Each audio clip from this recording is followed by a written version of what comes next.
On March 23, 2021, Evergiven, a Golden-class container ship, ran aground in the Suez Canal in Egypt.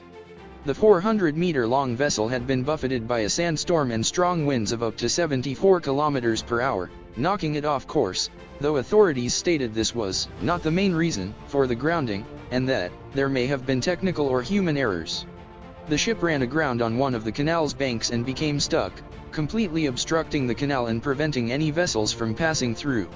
By March 27, 4 days after the grounding, over 300 ships were queuing to pass through the canal while awaiting a resolution to the situation. As of March 28, 2021, the vessel is still stuck in the canal. The obstruction is well south of the section of the canal that has 2 channels. So there is no way for other ships to bypass Evergiven. The Suez Canal, one of the world's most important trading routes, was opened in 1869. In 2021, approximately 50 ships per day traveled through the canal, about 12% of total global trade at the time. For much of its length, however, the canal is not wide enough to allow traffic to travel in both directions at once. Convoys of ships must take turns transiting these segments of the waterway. An expansion project is currently underway, but significant portions of the canal remain single-lane. Evergiven was laid down on December 25, 2015, launched May 9, 2018, and completed September 25, 2018. The owner is Suez Canal, a subsidiary of Japan's Imabari Shipbuilding. The operator is the Taiwan-based company Evergreen Marine, and the vessel is managed by Bernhard Schultz Ship Management. The vessel is registered in Panama. The ship's owners, Suez Canal, have liability cover for $3.1 billion. Evergreen's protection and indemnity liabilities insurance cover is provided by Mutual UK P&I Club. The ship is insured in the Japanese market. Insurance industry sources say the ship's owners could be facing insurance claims from the Suez Canal Authority for loss of revenue and other ships whose passage has been impeded.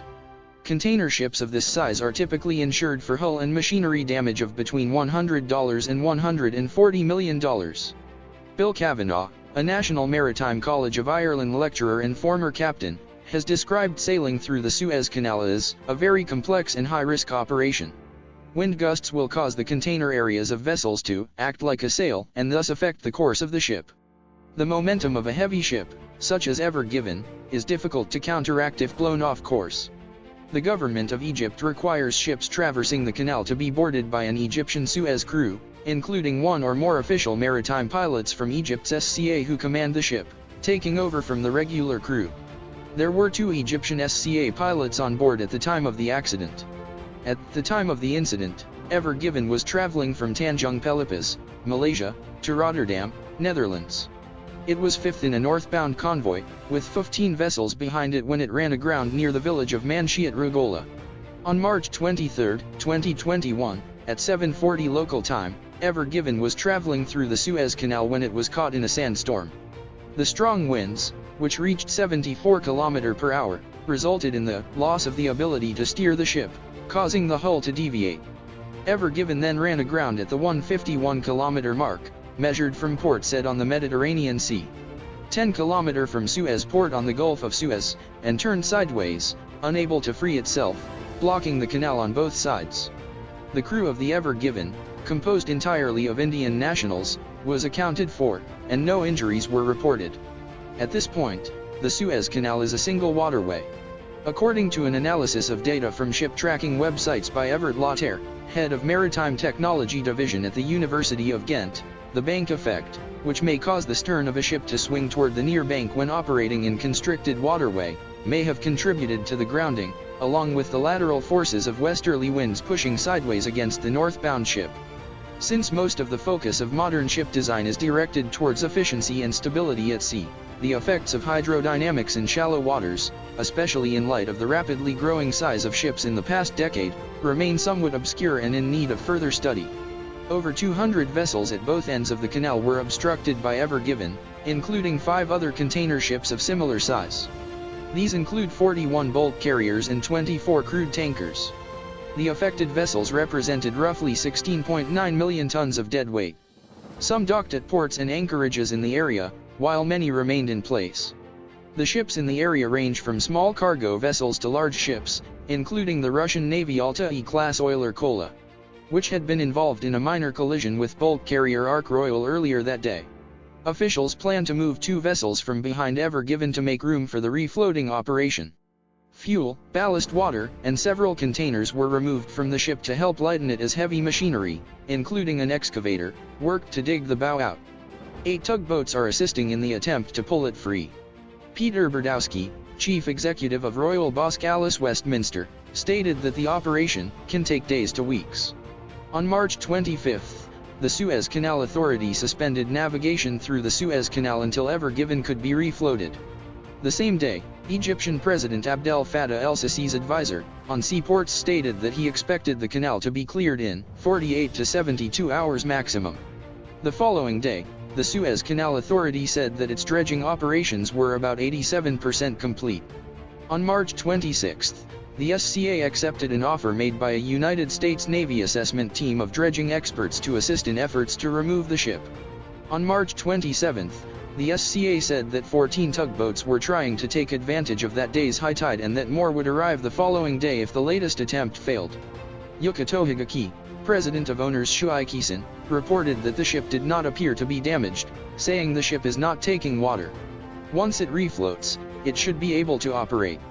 There is no timeline of when the canal might be reopened, as the situation is proving to be difficult to resolve.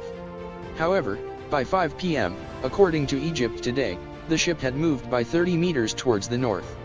Delays in shipping may persist after the Evergiven is freed from its current predicament, as vessels may face busy ports and additional delays before offloading. As of March 27, more than 300 ships are delayed at both ends and in the middle of the canal, with many more still approaching or having altered their paths. Addressing a press conference, Osama Rabi, SCA chairman, said that weather conditions were not the main reasons for the ship's grounding, adding, "There may have been technical or human errors. All of these factors will become apparent in the investigation." On March 28, the Egyptian president, Abdel Fattah el-Sisi, ordered preparations for lightening the ship's cargo. Global economic impact. Maritime and logistics experts have warned that this incident will likely result in shipping delays of everyday items for customers around the world. Maritime historian Sal Mercogliano told the Associated Press, "Every day the canal is closed, container ships and tankers are not delivering food, fuel, and manufactured goods to Europe, and goods are not being exported from Europe to the Far East." Lloyd's List estimates the value of the goods delayed each hour at $400 million, and that every day it takes to clear the obstruction will disrupt an additional $9 billion worth of goods. Michael Lynch, president of Strategic Energy and Economic Research, attributed a rise in oil prices to people buying in after recent declines in oil prices, with the Suez closing the trigger factor, and James Williams, energy economist, said that due to existing stocks, a few days of slowdown in oil delivery is not critical to the market. The event will only delay goods, which might only impact industries with existing shortages such as with semiconductors. To mitigate shortages of goods in the long term, future shipments can be ordered earlier than normal until the difference has been made up. However, a consultant at another firm noted that even a short-term disruption at the Suez Canal would have a domino effect for several months along the supply chain.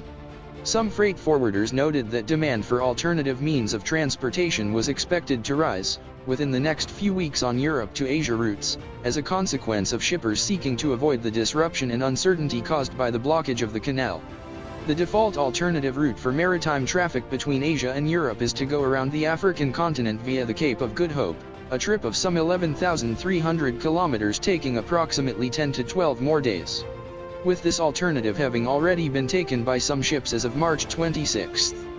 Russia has used this incident to promote its Arctic shipping routes as a shorter alternative to carrying goods around Africa. Concerns about piracy, due to the unprecedented concentration of valuable shipping in such a small area, has prompted shipping companies to make inquiries to the Bahrain-based United States Fifth Fleet about security.